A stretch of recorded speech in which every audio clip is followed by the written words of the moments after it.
multiplié fois 2. Tu dois penser là, il a fini.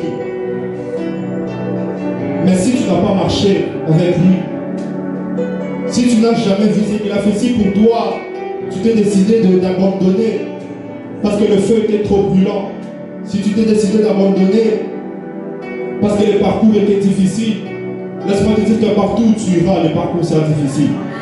Aujourd'hui, tu te plains que j'ai des problèmes de ça, j'ai des problèmes d'argent. Laisse-moi te dire que chez les riches aussi, c'est plein, qui n'ont pas la bonne santé que tu as. Aujourd'hui, tu te plains que quand je ne roule pas des véhicules, laisse-moi te dire qu'il y a des gens des véhicules qui se plaignent que quand on n'a pas les carburants.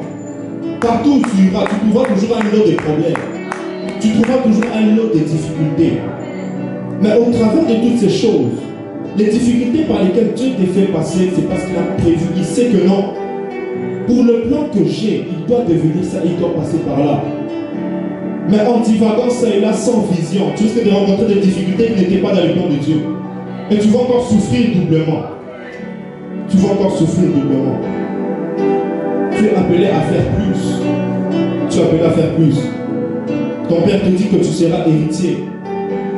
Les maisons que j'ai construites, les entreprises que j'ai laissées, les terrains que j'ai laissés, tu vas prendre ça et tu vas continuer avec. Et tu vas continuer avec. Mais parce que tu n'as pas conscience de ce qui t'attend, parce que tu n'as pas conscience de tout ce qui va te laisser, tu te dis que non, moi aussi je dois les chercher pour moi.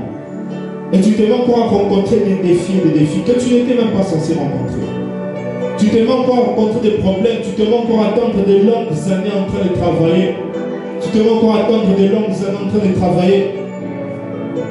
Et à un moment donné, tu te rends compte que c'est ton petit frère qui a pris l'héritage. Tu regardes, tu te dis comment ça s'est passé. Ton père te dira, j'ai toujours voulu te donner ça. Mais tu as cru que c'était un mensonge.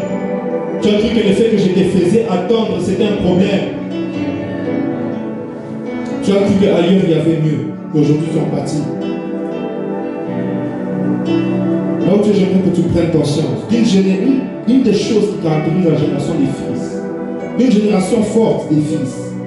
Premièrement, la fidélité.